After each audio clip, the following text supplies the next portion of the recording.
Hello, everybody.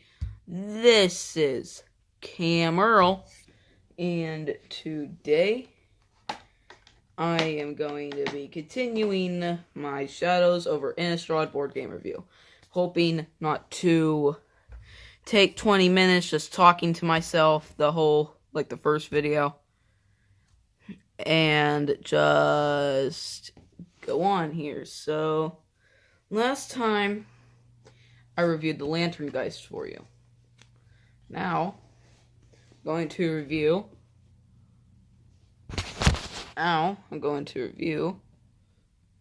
Gold Vanguard.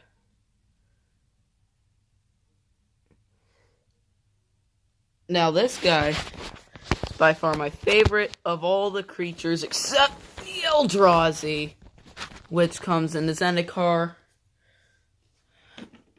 set, the extension pack. Here is his figure. He is a death magic user. He has some arrows and a sword in his back, and he's surviving. He's a black magic hero creature and a zombie. His life is 5, the lowest life of any hero creature. His move is 5, his range is 1, he's a melee. His attack is 4 and his defense is 4. His abilities are Wake the Dead. At the end of turn, return each squad creature destroyed in combat by Gold Vanguard this turn to the battlefield on an empty space adjacent to Gold Vanguard. Those creatures lose all their squad characteristics and become zombies with life 1, 3 attack, 3 defense, move 4, and range 1. So they're not very strong, but they can get resurrected, which is really cool. And he has Shambling Ranks of the Dead. At the start of Gold Vanguard's turn, you may move and attack with a zombie. Return to the battlefield with Wake the Dead for a zombie squad creature you control. When Gold Vanguard is destroyed, return all zombies. Return to the battlefield with Wake the Dead to their owner's favorite figure graveyards. So, yeah. So, if you were playing as this guy, your opponents are probably going to be going after him next. I mean, mostly. Next, we have another Skurstag Cultist, which are humans. If it would focus! Focus. Yes, there is a thing called focusing, and this phone is not doing it. Wait, is that focused? Oh, it is! Oh, I'm sorry. I was yelling for no reason. Okay. So, they are black magic squad creatures, and are human clerics.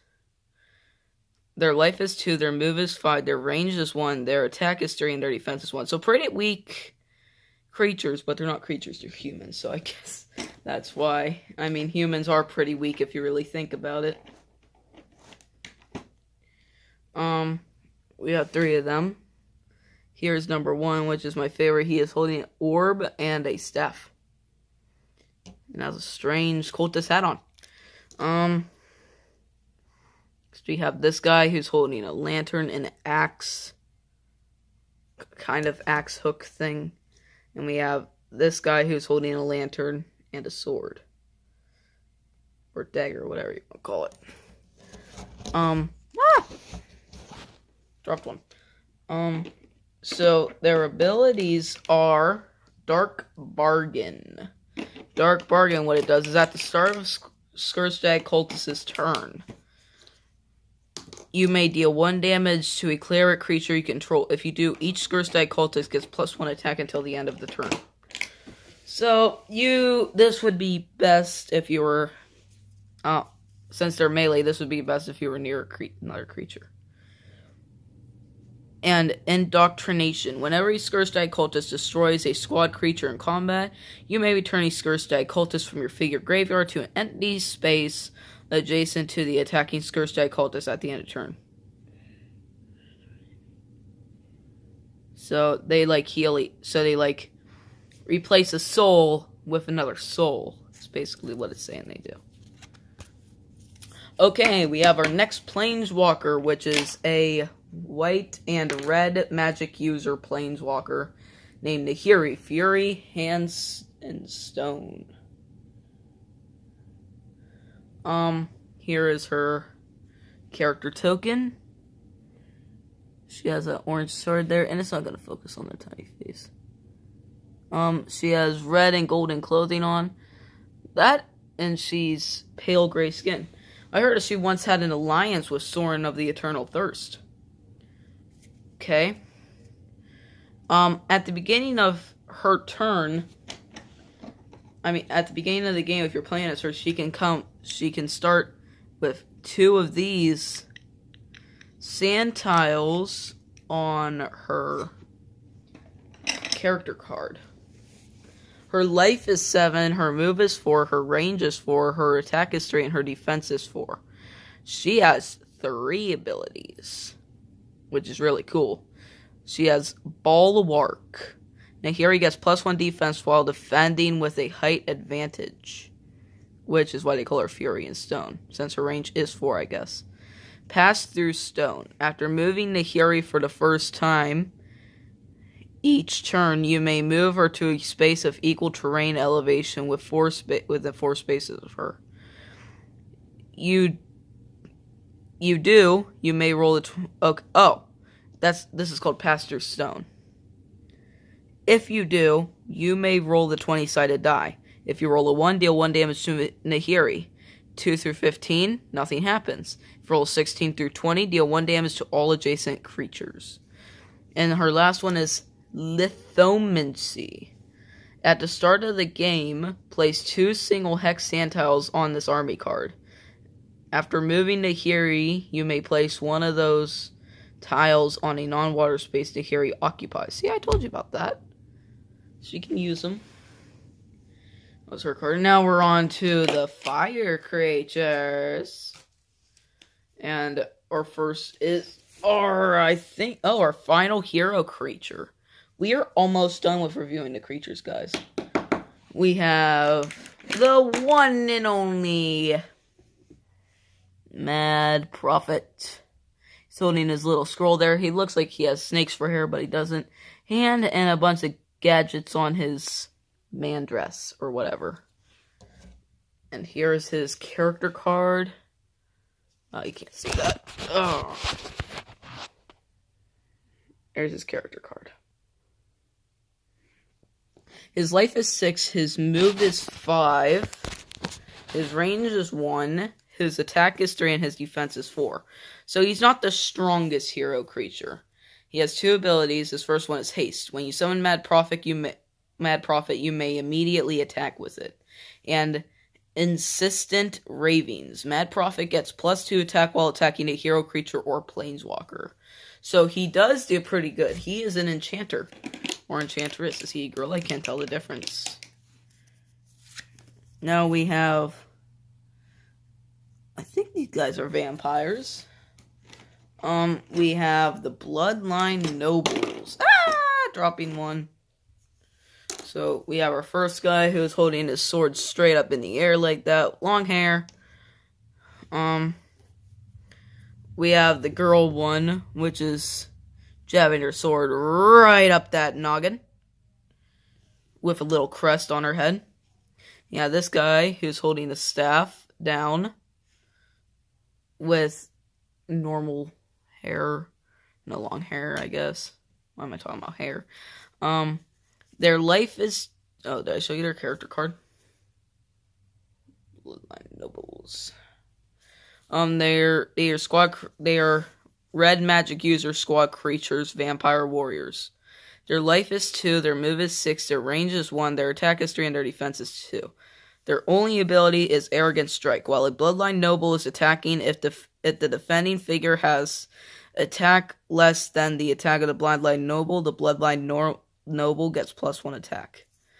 So basically, if you're rolling 5 die, and the other person's rolling 5 die, if they get 2 attack and you get 3 attack, if they're defending and they get 2 attack and 3 defense, and you get 3 attack and 2 defense, then you get +1 attack on them, which would probably kill the creature. Our next creature thingy-mabobbers. After I put these guys back, and gals, he's backwards. Guy with the staff was backwards. We have our next, my favorite planeswalker here. I think I may have said that Sorin was my favorite, but no, she is my definite favorite.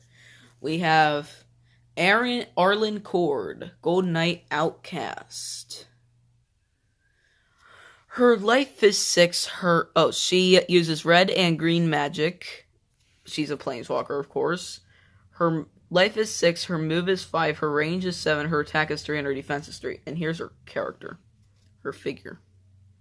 She has nice red clothing on with shortest gray hair.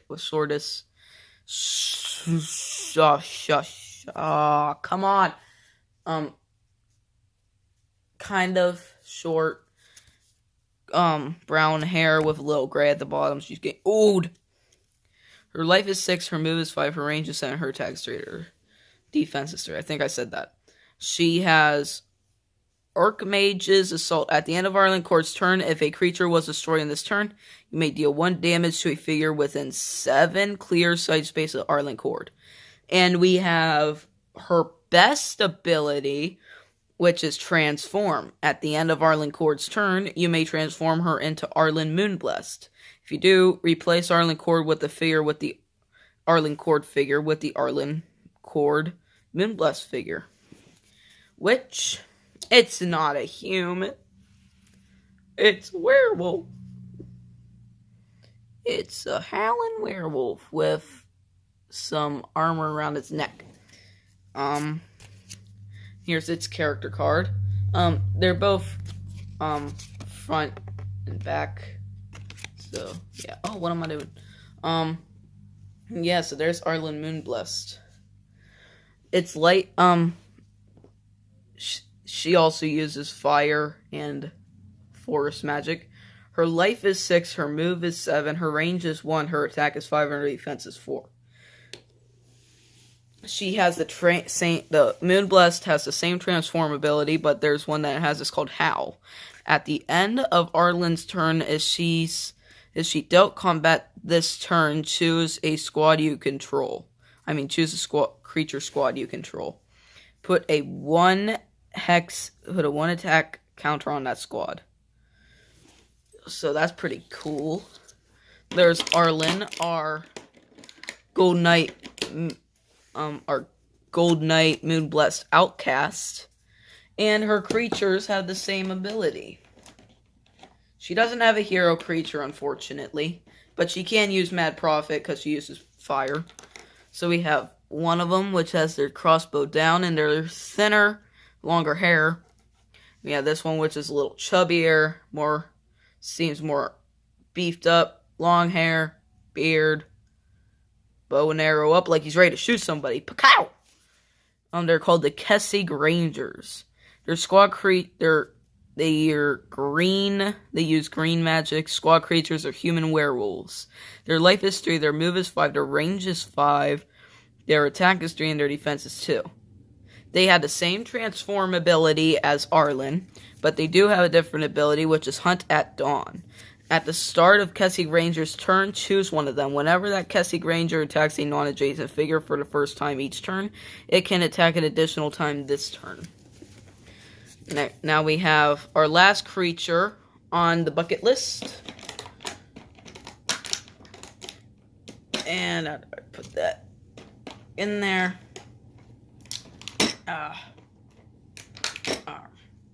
We have werewolf number 1. With his arm up, and werewolf number 2 with both of his arms down. And I just hit the phone right there. They're not Kessig Rangers, they're Kessig Ravagers. They are green werewolves. Life 3, move 6, range 1, attack 3, defense 4. They have the same transform ability if you didn't already know. And their secondary ability is Hunt at Dusk. At the start of Kessig Ravager's turn, choose one of them. Whenever that Kessig Ravager attacks an adjacent figure for the first time each turn, it can attack additional time this turn. Wait. So, the human version has Hunt at Dawn. They have Haunt at Dusk. Well, okay, that's... Can't get any more confusing, I don't think. I'm not gonna go over the spell cards, because I never do, but there's just few for each planeswalker. But yeah, that was also all the creatures.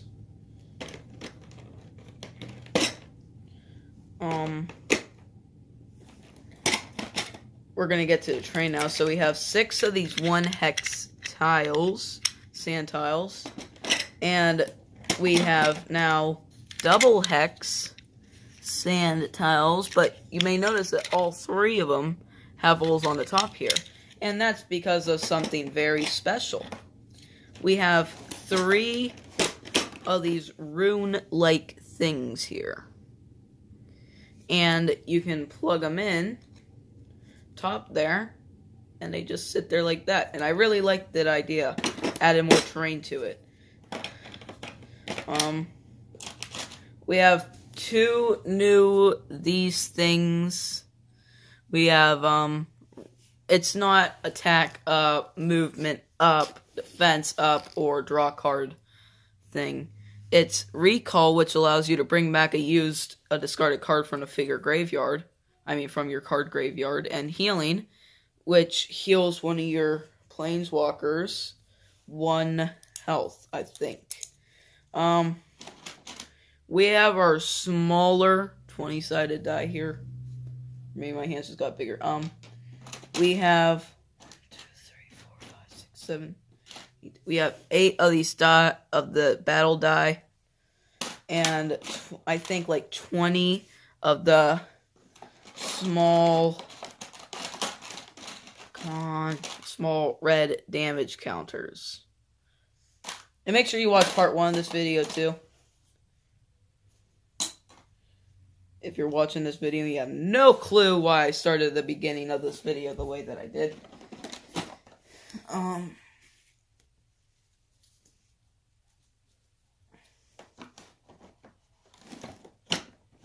Just put everything back.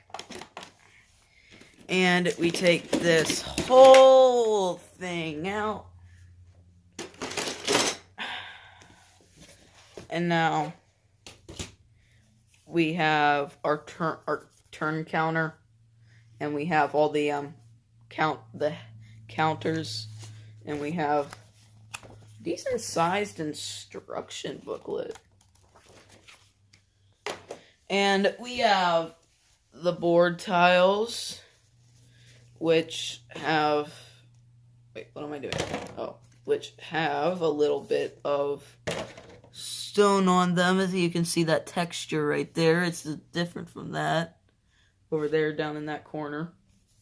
But double-sided this time. It doesn't have any bios on the planeswalkers on the back this time. So yeah. Oh, it's dark.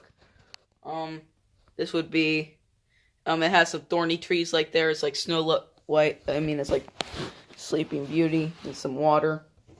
That's basically just it for the board, and there's only 4 of them included this time. No more, no less than 4 floorboards. Why can't I talk? Jeez.